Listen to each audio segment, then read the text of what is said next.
وہ شان خلق دو عالم، درود ان پر سلام ان پر میرے مولا، یہ موقع دے کہ ختم الانبیاء دیکھوں۔ میرے بھائی جو بات سمجھ میں آ رہی تو قرآن کہہ رہا نا ومن اتبعنی، اے نبی جی کہہ دو جو کام میرا وہ کام تیرا، جو غم میرا وہ غم تیرا، جو فکر میری وہ فکر تیری، جو بے چینی میری وہ بے چینی تیری۔ آج بتاؤ میرے دوستو، سر پر ٹوپی ہے، چہرے پر داڑھی ہے، ہاتھ میں تسبیح ہے، جھبا اظہار ہے، آج میرے دوستو مسواک ہے، آج ظاہر میں ساری سنت موجود ہے۔ اپنے دل پر دیکھو، دل پر کیا میرا غم وہ بنا جو میرے نبی کا غم ہے؟ اصل اصلاح کیا ہے؟ دل کا بدلنا۔ اصل اصلاح کیا ہے؟ غم کا بدلنا۔ اصل اصلاح کیا ہے؟ فکر کا بدلنا۔ اصل اصلاح کیا ہے؟ اندر کی بے چینی اور کڑن کا بدلنا۔ آج ظاہر کی اصلاح ہو رہی ہے، لیکن اندر کی، خدا تجھے کسی طوفان سے آشنا کر دے کہ تیرے بحر کی موجوں میں اضطراب نہیں۔ اللہ نے اتنا بڑا کام جو مولانا الیاس صاحب رحمۃ اللہ علیہ سے لیا ہے۔ اس زمانے میں زرخیز زمانہ تھا، بڑے بڑے مشائخ، بڑے بڑے اولیاء، بڑے بڑے صلحاء، بڑے بڑے متقی اور بڑے بڑے مشائخ موجود تھے، لیکن اللہ نے مولانا الیاس صاحب رحمۃ اللہ علیہ سے اتنا بڑا جو کام لیا، ان کے اندر کی کڑن، ان کے اندر کی بے چینی، ان کے اندر کی فکر کی برکت سے، کہ ان کو دیکھ کر یوں لگتا تھا کسی باپ کا جوان بیٹا مرا ہو اور وہ بے باپ اپنے جوان بیٹے کو دفن کر کے آیا ہو، جو غم و صدمہ اس باپ پر، وہ غم و صدمہ مولوی الیاس پر امت کے متعلق تھا۔ کہا کرتے تھے کسی کی شب وصل سو کر کٹے، کسی کی شب ہجر رو کر کٹے، یا الہی یہ کیسی شب ہے میری، نہ سو کر کٹے ہے نہ رو کر کٹے۔ وہ غم آئے دوستو، غم آدمی کو جو چیز چلاتی ہے نا، وہ اندر کا غم چلاتی ہے، غم۔ بیوی بیمار ہو، چہرے سے پتا چلتا ہے کوئی غم کھا رہا ہے۔ بچہ بیمار ہو، چہرے سے پتا چلتا ہے کوئی غم کھا رہا ہے۔ بچہ جیل میں بند ہو، باپ کے چہرے سے پتا چلتا ہے کوئی غم کھا رہا ہے۔ ڈاکٹر کسی بیماری کو بتائے، آدمی کے چہرے سے پتا چلتا ہے کہ کوئی غم کھا رہا ہے۔ اب میں پوچھتا ہوں، یہ امت کا حال، پوری دنیا کا حال آج جہنم کی طرف دوڑ رہی ہے، اللہ سے دور اور نبی کی زندگیوں کو چھوڑ کر انسانیت بربادی کی طرف بڑھ رہی ہے۔ کیا غم ہے میرے سینے میں، کیا درد ہے میرے سینے میں، کیا بے چینی ہے میرے سینے میں؟ یہ سارا بیٹھا مجمع اندھرا کا اپنے دل پر ہاتھ رکھ کر سوچے۔ یہ کام باتوں کا تھوڑی ہے، یہ تو دل کے جلانے کا کام ہے، یہ تو دل کو بے چین کرنے کا کام ہے۔ اللہ جو کام لیتے ہیں وہ اندر کی کڑن پر، اندر کی بے چینی پر، اندر کی تڑپ پر، وہ آہ۔ بڑے مثال دیتے ہیں، گھر میں کسی شوہر کا انتقال ہو گیا، اب بیوی کوئی بیان تقریر نہیں کرتی، رشتہ دار آتے ہیں، عورتیں آتی ہیں، ارے آپا تو ایک آہ کرتی ہے کہ ہائے تم نہ رہے، لیکن اس کی آہ سب کو رلا دیتی ہے، سب کو رلا دیتی ہے۔ کیوں دوستو؟ وہ کوئی تقریر کرتی ہے نے اندر کیا اس کا غم، سب کی آنکھوں میں آنسو لے آتے ہیں۔ لیکن آج بتاؤ دوستو بزرگو، ہمارے اندر غم کتنا ہے؟ میں خود اپنے بارے میں بھی سوچوں، میں بات کر رہا ہوں، میرے اندر یہ غم کتنا ہے؟ امت کا حال، امت کے بارے میں سن کر، امت کا حال دیکھ کر، یہ چلایا پھرایا جماعتوں میں اسی لیے جا رہا ہے، چل پھر کر دیکھو، یہ پیدل جماعتوں میں چل پھر کر دیکھو کہ امت کہاں جا رہی ہے۔ ایک بستی میں جماعت پہنچی، لوگوں نے جماعت والوں کو دیکھ کر کہا اب کیوں آئے ہو؟ اگر کچھ دن پہلے آ جاتے ہم ایمان سے محروم نہ ہو جاتے۔ پورا گاؤں جب کیوں آئے؟ ہم تو وقت دیکھ کر، فرصت دیکھ کر سب چلہ پورا کرنا ہے، 4 مہینے پورا کورس ہے، یہ کورس ہے، یہ درد ہے، درد، یہ بے چینی ہے، بے چینی، یہ کڑن ہے، کڑن، اندر کی تڑپ۔ جس کے اندر یہ ہونا، یہ گھر نہیں بیٹھ سکتا، یہ بیوی کے پاس چین سے نہیں رہ سکتا۔ صحابہ کے بارے میں تو یہی آیا، صحابہ اور ہم میں فرق کیا ہے؟ ہاں بھائی، صحابہ اور ہم میں فرق کیا ہے؟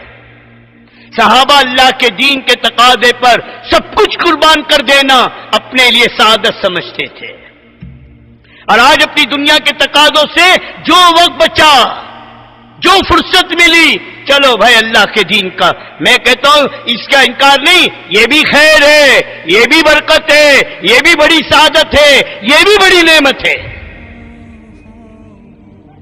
یہ کام تو کام سے کھلے گا، کام تو کام سے کھلے گا، کہ انہوں نے اللہ کے دین کے تقاضے پر سب تقاضے قربان کیے، سب۔ ابو بکر صدیق سے پوچھو، اے ابو بکر تیری 12 دکانیں کہاں گئی؟ تمہارے تو 12 دکانوں کے مالک تھے، تم تو بڑے تاجر تھے، 45,000 درہم نقد اس زمانے کے، وہ کہاں گئے؟ مکہ کے چیف جسٹس، بیت اللہ میں بیٹھ کر فیصلے کرنے والے، وہ عزت کی بلندی کہاں گئی؟ کہ سب اللہ کے دین پر لگی۔ ابو بکر کی عزت کہ اللہ کے دین پر لگی، ابو بکر کا مال کہ اللہ کے دین پر لگا، اور ابو بکر کی دکانیں سب اللہ کے دین پر لگی، یہاں تک کہ تن کے کپڑے اتر کر، ٹاٹ کا لباس پہن کر ببل کے کانٹے لگے ہیں، یہ ابو بکر کے اللہ کے دین پر۔ پوچھو ابو بکر سے دین کی قیمت، پوچھو ابو بکر سے اسلام کی قیمت، کیا فرما رہے ہیں؟ دین میں کمی آئے اور ابو بکر زندہ رہے، یہ نہیں ہو سکتا۔ ایک ہی مقصد تھا، ایک ہی غم تھا تمام صحابہ کا، کہ وہ اللہ کا دین دنیا میں زندہ ہو اور ہماری قبر بن جائے، پورے عالم کے ذمہ دار۔ حضور صلی اللہ علیہ وسلم پہلے دن سے امت کو اس بنیاد پر اٹھایا تھا۔ ایک مرتبہ اپنی بیٹی کے سر پر ہاتھ رکھ کر اللہ کے نبی نے ایک حدیث بیان کی کہ بیٹی، حالانکہ رو رہی تھی بیٹی باپ کا حال دیکھ کر، کپڑے پھٹے ہوئے، چہرے پہ تھوک ہے، بالوں پر دھول اور مٹی ہے، سارا حال دیکھ کر بیٹی رو پڑی اور کہنے لگی ابا جان آپ اتنی تکلیف کیوں اٹھاتے ہیں، مجھے تو آپ کی جان کا خطرہ ہے۔ تو حضور صلی اللہ علیہ وسلم نے اپنی بیٹی کو روتا دیکھ کر تسلی دی، بیٹی کے سر پہ ہاتھ رکھ کے بیٹی تھوڑا صبر تو کر لے، تھوڑا صبر میں کر لوں، ایک دن آئے گا تیرے باپ کا لایا ہوا یہ دین ہر کچے پکے مکان میں، ہر اونی سوتی خیمے تک، جہاں تک رات کا اندھیرا جاتا ہے، جہاں تک دن کا اجالا جاتا ہے، تیرے باپ کا لایا ہوا یہ دین پہنچ کر رہے گا، چاہے لوگ عزت سے قبول کریں، چاہے لوگ ذلت سے قبول کریں۔ کیوں بھائی؟ یہ حدیث آپ لوگوں نے سنی ہے نا؟ اب میں آپ سے پوچھتا ہوں کہ حضور پاک صلی اللہ علیہ وسلم دنیا میں کہاں کہاں تشریف لے گئے؟ کہ بھائی آپ کے آندھرا میں کتنی بار آئے؟ ارے بولو، ہندوستان میں، ہاں، بنگلہ دیش میں، یہ دنیا کے میں جو ایشیا، یورپ میں، افریقہ میں، یہ میرے دوستوں بزرگوں یہ ایشیا میں، یہ میرے دوستوں امریکہ میں اور یورپ میں، کہاں گئے؟ سیرت مبارکہ کو اٹھاتے ہیں تو دو چیزیں ملتی ہیں، نبوت سے پہلے ملک کے شام تک جانا ملتا ہے، نبوت کے بعد ایک طرف تبوک ہے، ایک طرف طائف ہے، معراج کی رات میں بیت المقدس ہے اور آسمانوں کی بلندیاں ہیں، یہ میرے نبی پاک صلی اللہ علیہ وسلم کی محنت، یہ یہاں تک کے گئے۔ پھر آپ کے اس کام کو لے کر، آپ کے اس غم کو لے کر، آپ کی ضمانت کو لے کر، آپ کی ذمہ داری کو لے کر اور آپ کی فکر کو لے کر کون گیا اور کیوں گیا؟